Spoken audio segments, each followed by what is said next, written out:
The message that I try to get out is that is not us. That is not the 99.9% of the police officers that are working the streets and working in the communities every day and night. It's just not.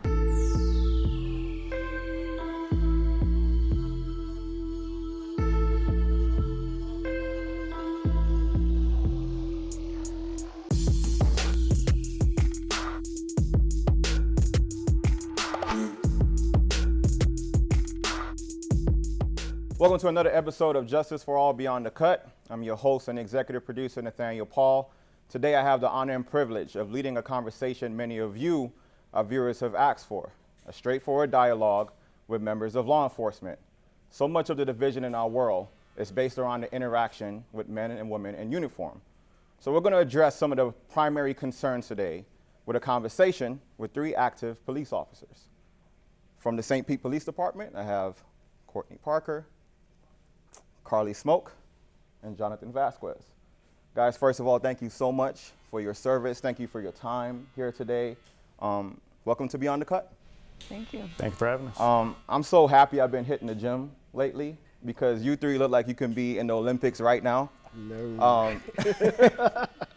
Courtney, I know you got some basketball. I've seen some videos of you hooping. You know, I played a little bit. There we go. We can go to the court anytime. Carly, 4 years soccer in college. Correct. Yeah. I tried soccer, it did not work out, which is why I went to the basketball court. And John, martial arts. Jiu-jitsu, yes, sir. Jiu-jitsu. See, you know it's serious when you can say the exact name. Correct. Correct. Guys, thank you so much for being here. Thank you so much for giving us your time. We have so much ground to cover in regards to the issues that have been brought to me in relation to law enforcement, so let's get started. When I was growing up, I used to play with all kind of different action figures. One of them was, I had this police officer doll. I wanted to be a cop. I wanted to be doing exactly what you guys are doing today. Make a difference, be someone's hero. I can't say that right now, if I had that opportunity, I would be a police officer. There's so much distrust. There's so much negative history in regards to law enforcement. But you guys still made that choice. You still decided to wear the badge, answer the call, to serve. So I want to start there. Why did you make that choice? Courtney, I'll start with you. I think for me, growing up in Polk County, I was the same way. I played with those action figures and drove around a police car. My kid today do the same thing. I wanted a profession where I could make a difference within the community that I'm living, that I'm working. I spent several years working in a pharmacy and found out that just didn't cut it for me. I joined the department. I wake up every single day excited to go to work. Been in several units within the department. One of the main things reason I chose this position or to join the department was growing up, my dad we called him the neighborhood dad. So all the kids around, he treated those kids like they were his own. So it gives me that opportunity when I'm working, those kids that's in the community, I can reach out to them. If they're doing the wrong thing, I can, throw out my positive influence on them to try to direct them in the right way. So it's more, I enjoy the role model aspect. I enjoy helping folks, helping kids, and just trying to get them on the right track. I appreciate you answering the call. Carly, what about you? Why did you decide to wear the badge? I did not play with the action figures growing up, but I actually was, my first year in college, I was pre-med. I was going to do physical therapy or something like that. They told me to take chemistry.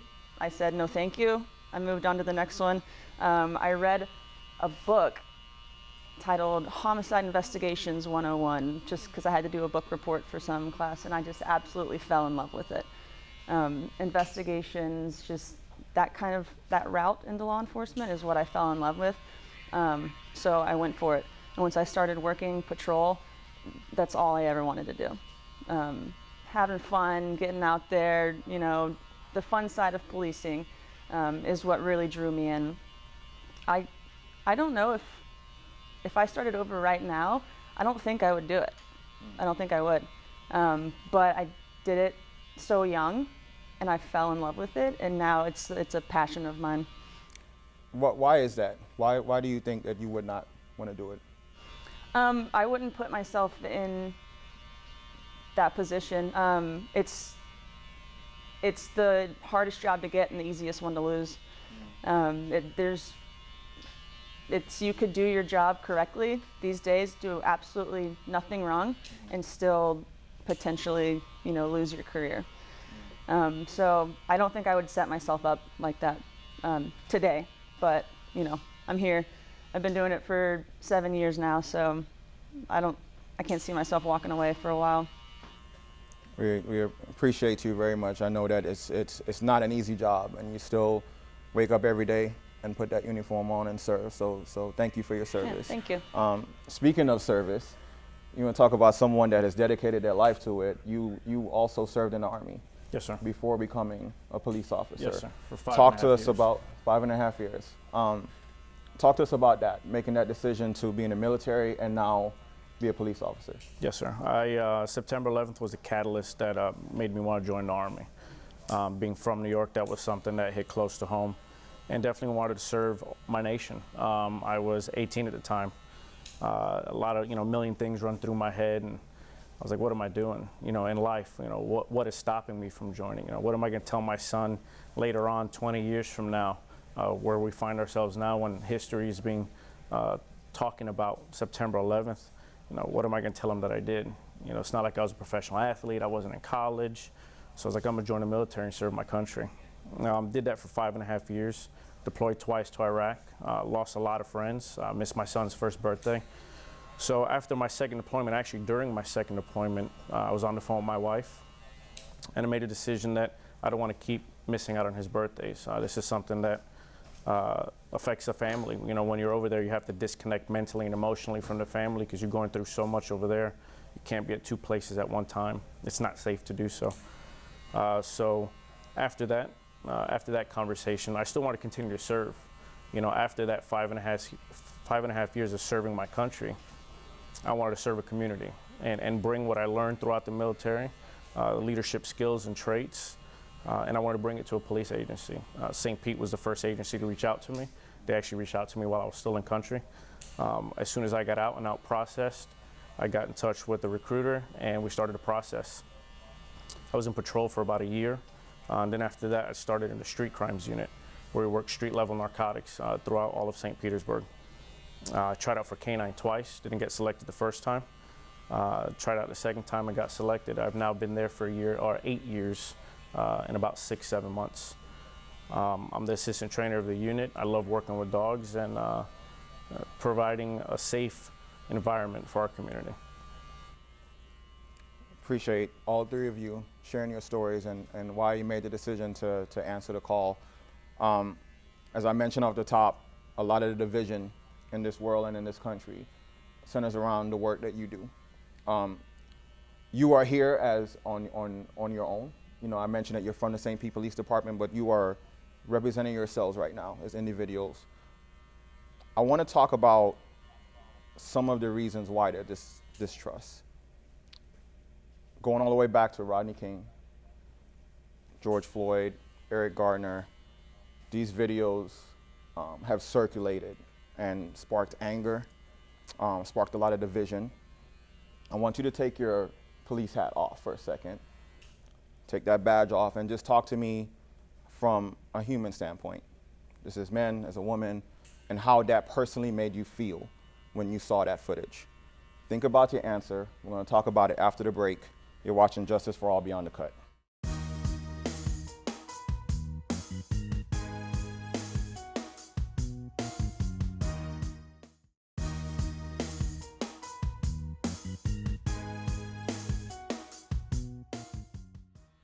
Welcome back to Justice for All Beyond the Cut. We are in the beautiful Casablanca Barbershop in St. Petersburg, Florida. Thank you, our viewers, for joining us for today's discussion, a discussion that many of you have asked for. We're sitting down with members of law enforcement. Guys, before we went to the break, I asked you to take your police hat off for a second and just give me your personal reactions to some of those high-profile stories that we talked about. Rodney King, George Floyd, Eric Garner. When you first saw that footage, how did you feel? Courtney, I'll start with you. For me, I look at this career and I look at our department, and we take so many steps forward. We're out in the community, we're engaging, we're doing food drives, we're, doing toy giveaways. And we're just out there constantly engaging within our community. Every agency, every state is different. But when you see things like that, not only do that particular department or agency or individual take a step back, it causes several steps for us as a whole. So no matter what we're doing, that's great within our department, within our city, everyone sees us as one. And I'll say it 1,000 times, you'll have 100 officers that will do everything right, everything they're supposed to do, everything they swore to do, but you get that one officer that does something, or there's always one officer that does something stupid. And it reflects all of us. And you look back at it and you're like, it's a shame, that happened, but it sheds a bad light on all of us. And we're not all like that. We don't represent that. We pledge to do this job. We lay our lives on the line every single day. We wake up and do this job. We walk out of the house and we kiss our wives, our children, our family members goodbye. Say you love them, not knowing that if you're gonna come back or not. But we love this job, and that's why we do it. So when you see stuff that happens like that, it's disheartening, because you try to, have that positive influence within the community, but the community doesn't see it like that. Jonathan, same question for you.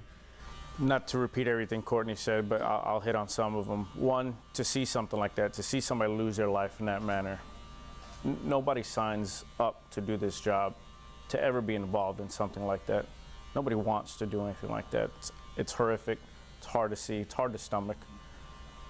As the president of Suncoast Police Benevolent Association and as a police officer, nobody hates a bad cop more than a good cop, period. And this is where I'll echo what Courtney said. We come here to do our jobs. While I was in street crimes, we used to do the Great American Teach-In. We used to bring a drug board into schools to teach little kids what to look for, what to stay away from, what to avoid, how to talk to a cop, how to become friends with a cop, that cops are somebody in your community that you can reach out to, that you can talk to, that you can build trust with. As a canine officer, we do the Great American Teach-In as well. We go to several schools all throughout St. Petersburg, even sometimes out of the city. We do the state fair, where we also promote police work. And to see something like that, like George Floyd, Eric Garner, where, like Courtney said, you have the media and the nation view an isolated incident, 1, 2, 10 incidents, and just paint with a broad brush that all police are like that. It's tough.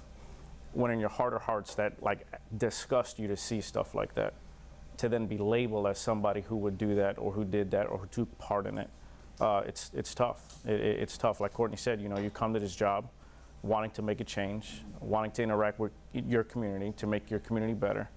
To see that, it definitely takes 10 steps back. Carly, you mentioned early on that you don't know if you would do this job again a second time. Is instances like that, like we just mentioned, is that some of the reason for you? Yeah, that is part of the reason. But on the other hand, the reason that I still do this job is because I don't think I would handle, I think highly of myself, but I think I would do a better job. I would handle the situation better because I feel like I've prepared myself for those. Like John was saying, street crimes, I worked street crimes as well at my previous department, and you put yourself in higher,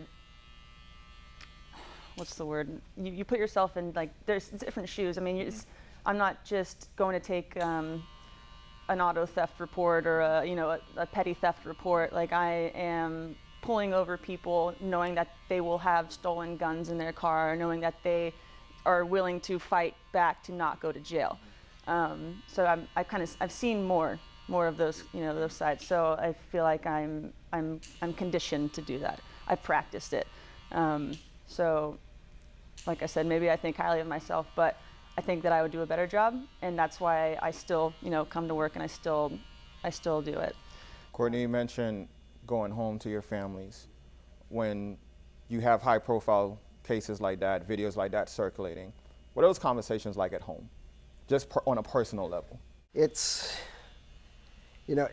not per se in my household, but just speaking with family, family members outside of my exact household.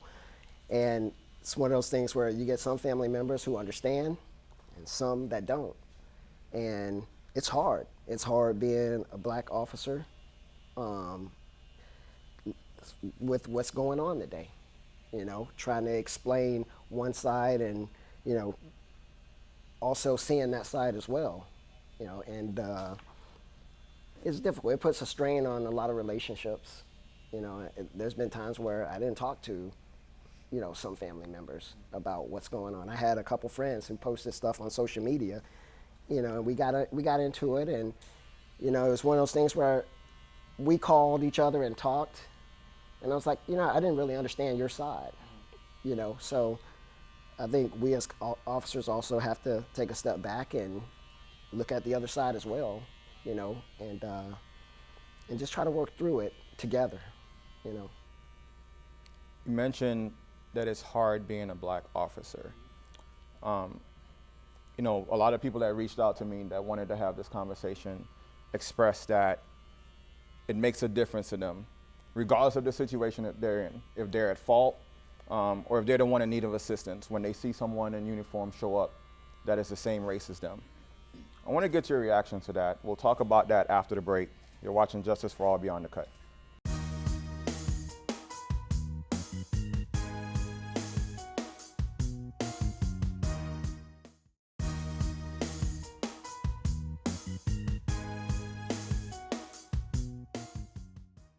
Welcome back to Justice for All Beyond the Cut. We are having a conversation with 3 active police officers. I'm here with Jonathan Vasquez, Carly Smoke, Courtney Parker. Going into the break, we talked about race. You mentioned it's hard being a black police officer. A lot of the folks that reached out to me mentioned that it makes a difference to them, regardless of the situation that they're in, if that officer responding is of the same race. How does that make you feel hearing that statement? Carly, I'll start with you.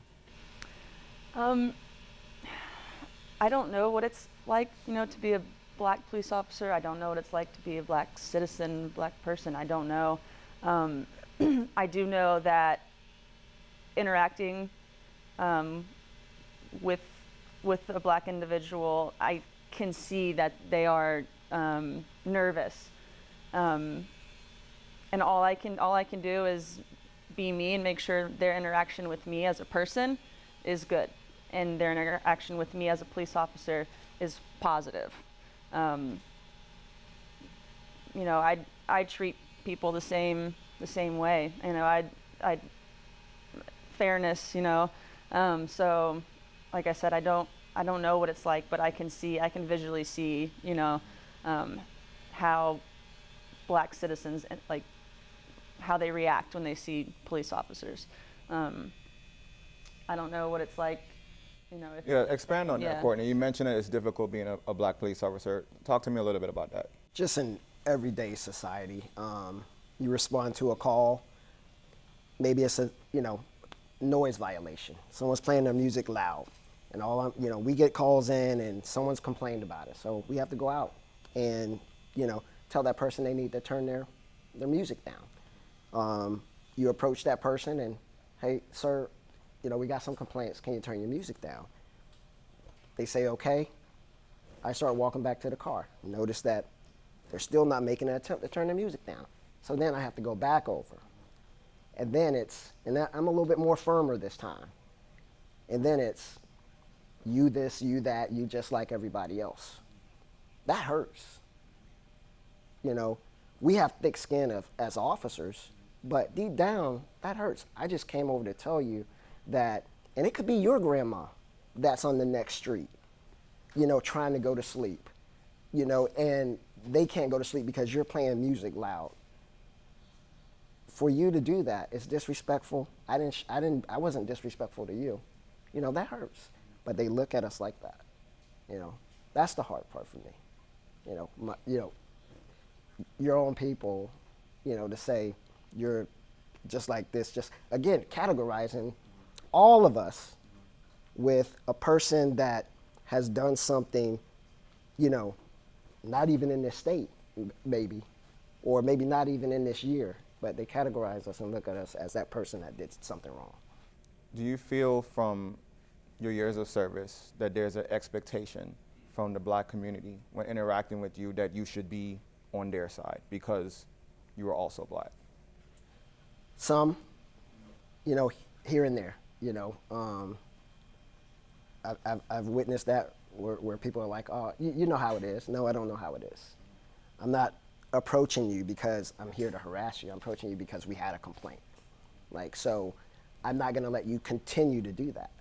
But then I get other, you know, folks and they're just fine. Okay, sir, I'll turn it down. My bad. You know, I'm sorry. And that's what we need more of. I think just as people in general, we've gone away from respect.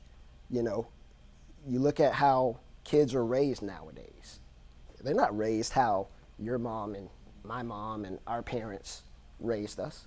There's a lack of respect nowadays in the generation, you know. So I remember driving down the street. You pass a church, you're turning the radio down, you know. Now no one cares. You get an elderly person walking around in the park, and people are using profanity and they're going crazy, you know. And I'm just like, show some respect. We have a lack of that right now. Carly, you mentioned that when you are approaching a situation that you can immediately tell that, especially if it's a black individual, that there's a nervousness. John, I'm gonna come to you because despite your years of service and all the good work that you do, you, especially because of your appearance, probably experiences the most pushback or the most nervousness from those that are interacting with you from the black community. How does that make you feel knowing that just your look alone scares a lot of people? It's unfortunate, you know, to quote MLK Jr., don't judge a man by the color of his skin, but the content of his character. If you give me an opportunity to talk to you, to chop it up with you for a minute, your guard's gonna instantly be let down. I'm human just like you're human. I've been through the same stuff you've been through. You know, give us an opportunity and we'll show you who we are and what we're not, you know, is the biggest part.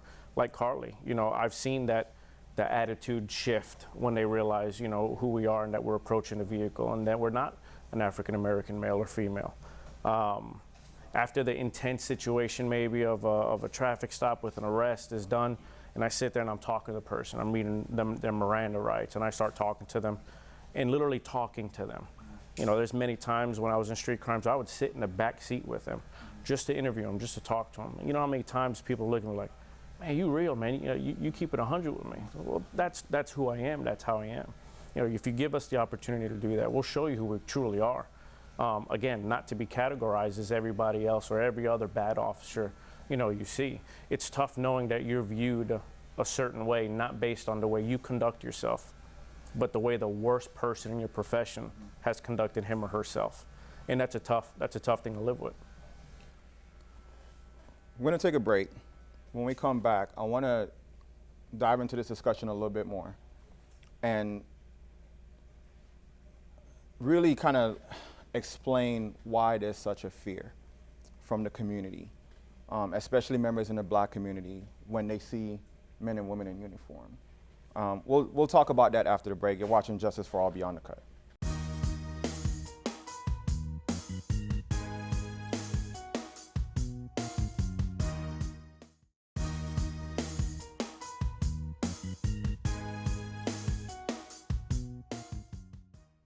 Welcome back to Justice for All Beyond the Cut. We're continuing our conversation today with members of law enforcement, addressing issues that you, the community, wanted talked about. We are going to take the conversation here. I want to ask you guys if you understand why there's such a fear from the public when it comes to dealing with law enforcement. As you think about your answer, I'm going to share some personal experiences of mine. In Miami, there was a time I was pulled over and wasn't told why I was pulled over. Gave my driver's license, registration, insurance, and the first thing I was told was, "Why are you driving in this neighborhood?" I said, I'm running an errand for my mom, and I was just continually asked, "Well, you live over here, so you shouldn't be over here." I had a friend in the car with me, immediately started getting all tensed up and angry, and I told him, "You need to calm down." And I answered all the questions. We got out of that situation fine. I had other instances where I was pulled over, asked for my car to be searched, wasn't told why I was pulled over. I had times where I was in a traffic situation where there was a road blockage and trying to ask questions of where should I go. And I was told, "You're stupid, you're dumb, why are you even asking me these questions?" I'll be the first to tell you, if I run into a situation, I'm calling the police. If I feel like I'm in fear, you guys are the first people I call. I've listened to your stories today. I am grateful to be sitting here with you. I am thankful for your service and all that you do to keep us safe, even when you're going through hardships yourself. But I would be lying to you if I say that when I see flashing lights behind me, I don't get nervous because of those experiences that I just shared. I'll be lying to you if I come across a cop on the street, I don't tense up just a little bit. And that's just my personal story. Many people that have reached out have expressed even deeper and more harder situations that I can't relate to. So I want to start there on just your reaction to that and your message to those that may have had those bad interactions.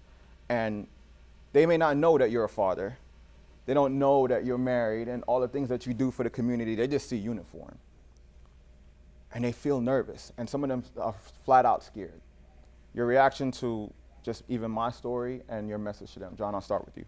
It's tough to hear your story and sit here and think, why would they have done that? Why would they have spoken to you like that?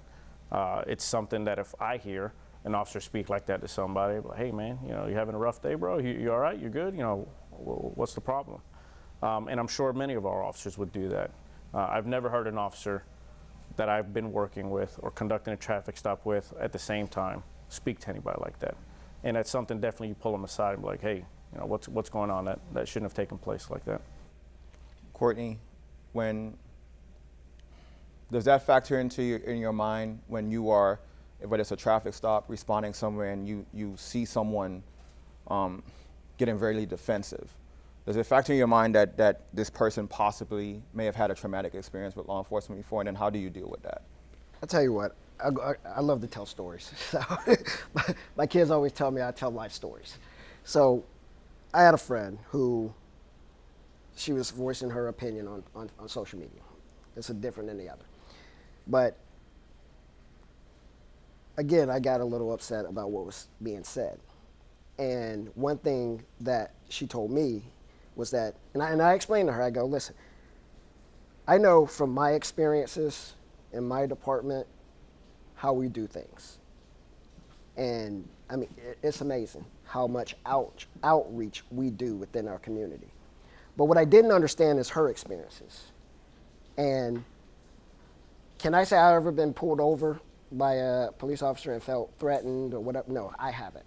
Not even when I wasn't a cop. But that's my experience. But I didn't understand her experience. And she goes, back home they call me Cece. She goes, "Cece, I understand what you're saying, but at the same time, I've never had a good experience with a police officer." And it's unfortunate. That's unfortunate.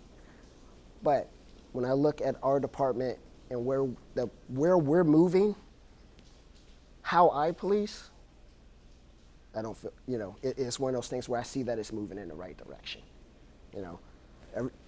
Racism is out there. It's a broken system. It's hidden. Sometimes it's out in public view. We try to weed those things out, weed those people out, and let them know that they're not welcome, at our agency. And I think our administration has a zero tolerance to that.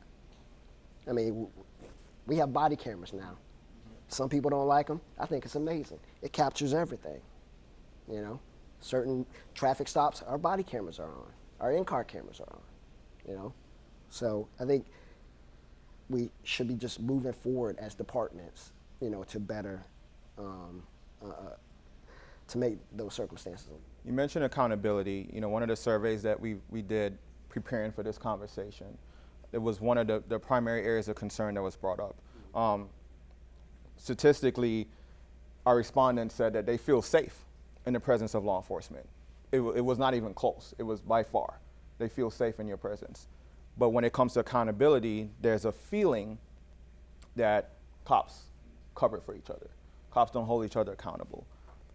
Carly, what's your message to people that have that feeling? I'm fully prepared to put a police officer in their place if I feel like they're doing the wrong thing or they're treating somebody inappropriately or disrespectfully. I say I'm fully prepared to do so. I have never had the opportunity. I'll say it like that. Given the opportunity, I will pull a police officer inside, or I will say, hey, there's no need for that, something like that, and shut it down.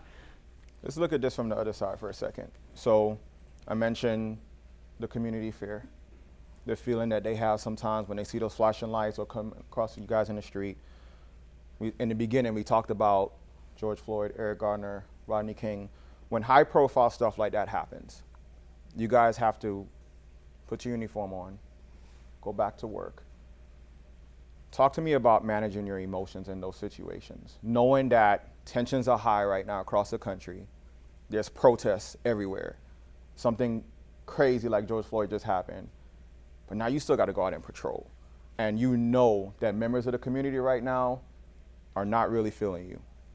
Talk to me, John, about managing the emotions and your approach and just working that day. I think because of my background being in the military and serving 2 tours in combat, stress management is something that I've had the opportunity to deal with several times. But here, when it's at home, and you have to leave your wife, your child, your loved ones, and go do a job that's not seen in the best light, it's difficult. I keep home and work separate. I don't bring work home. I keep home away from work. I just do my job when I'm here. The main goal is to not contribute to what's the national sense of policing at that time, to be that positive light, to show a different character than what they're portraying police to be as. But it's been tough when, like I said, during this whole segment, that you get categorized as a single individual group. I don't think any group wants that. So you manage your emotions, but then that still has a lot of people now angry. And then there's still some folks now that says, I want nothing to do with law enforcement. We talked in the beginning of this conversation that I said I was that kid that wanted to be a cop, and I don't know if I would do that now. So folks see those protests, they see cops getting yelled at, police vehicles getting damaged, hit with baseball bats, and they're like, there's no way. And now we have a nationwide police shortage. What's it like dealing with that? What's it like going to work? In the midst of all this, we're going to talk about that after the break. You're watching Justice for All Beyond the Cut.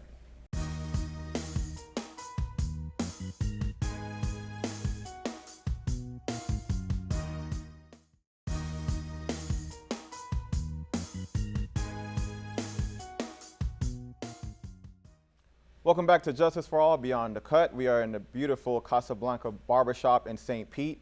If you ever need a good cut, I promise you would not be disappointed. This is one of the nicest barbershops I've ever been in. We got an aquarium. We got all kind of Picasso paintings out here. So definitely check it out if you guys get a chance. We are continuing our conversations with members of law enforcement. I want to talk about the nationwide police shortage.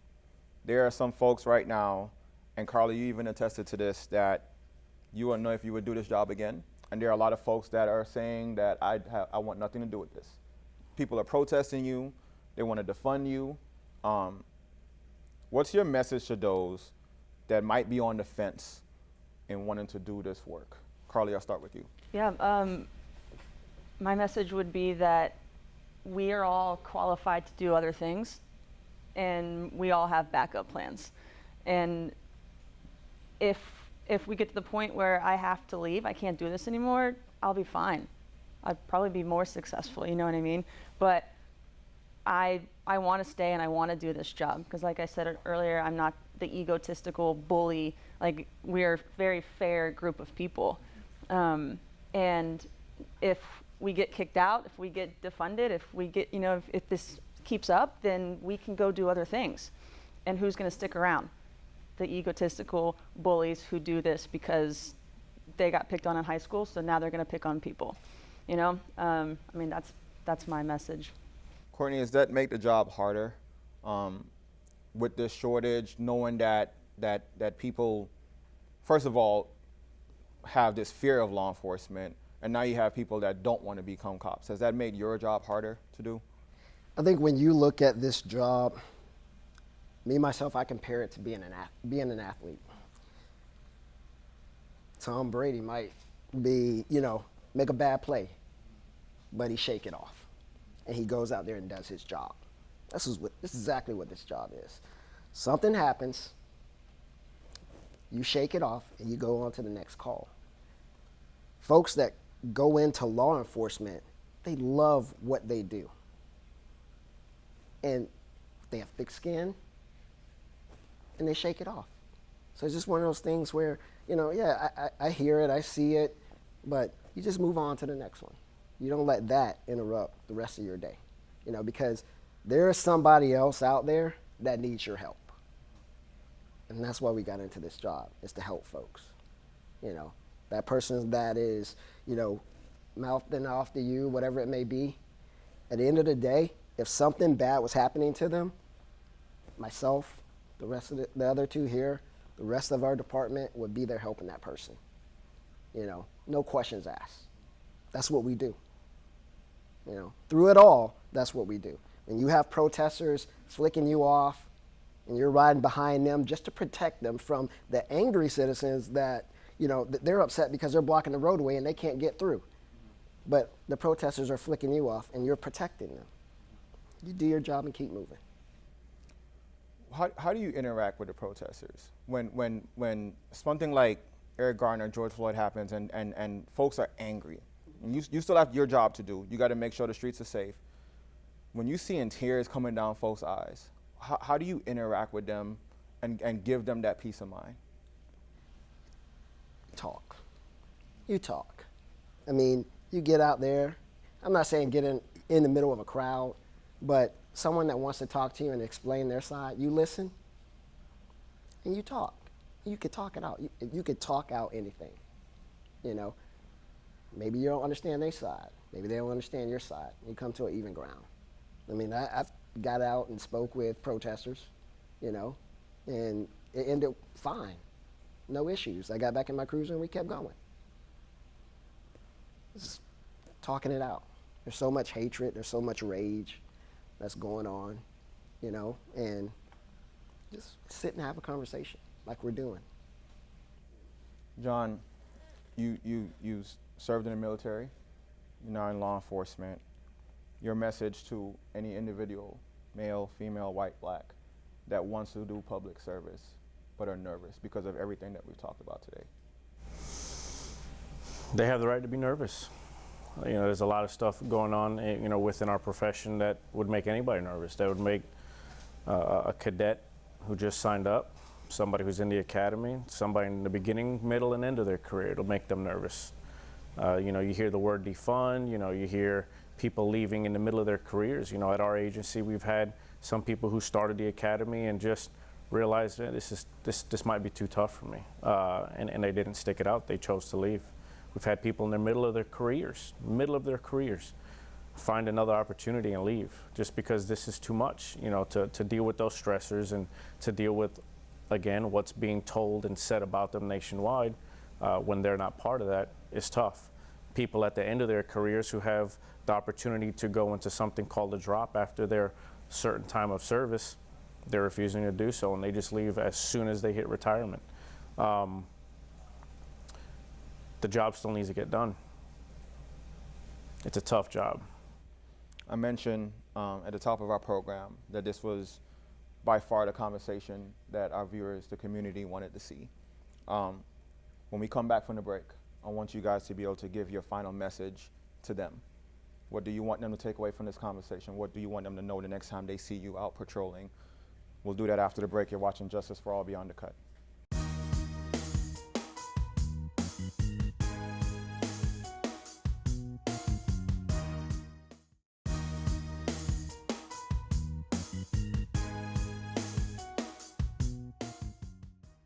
Welcome back to Justice for All Beyond the Cut. We're about to wrap up our conversation that we've been having with law enforcement.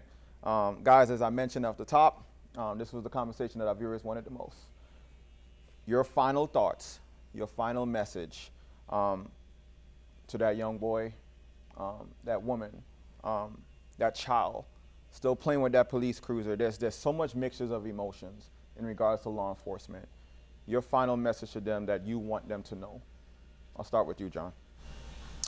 That we live in a fallen world. You know, as a believer, you know, we live in a fallen world, and to understand that, you know, one of the best things you could do is, you know, love your neighbor and treat them the way you'd want to be treated. You know, if you just live life and navigate life that way, I think, you know, everybody would be better off. I do this job to keep the community safe, to catch the creep in the night burglar, the homicide suspect, the child rapist. You know, I would tell them that we're here to protect you, and we are you. Courtney, your final message to our viewers, especially those you mentioned that folks feel more comfortable when someone of their race is responding to a scene. Justice for All is created for all, but a good chunk of our viewers are primarily the Black community. Your message to them as we wrap up this conversation. I would say, just to piggyback off of everyone else, we're all human. We're out here to protect you. We're here to serve the community. This job is hard, but don't think for a minute that we wouldn't be here for you in the community.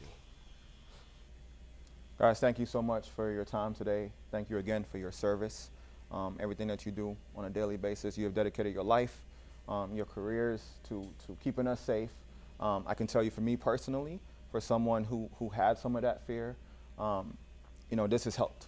This has helped me to be able to get to know your fathers, your soccer players. You're just like us, and I know that there are some folks that will still feel some type of way, but I think this was a step in the right direction. So I appreciate you guys having this conversation and dedicating your time.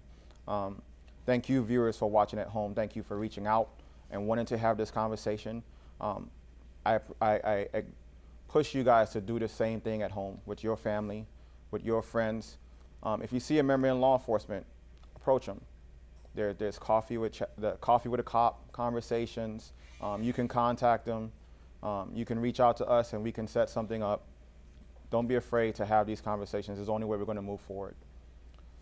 Thank you so much for watching today. Until next time, stay safe. This has been Justice for All Beyond the Cut.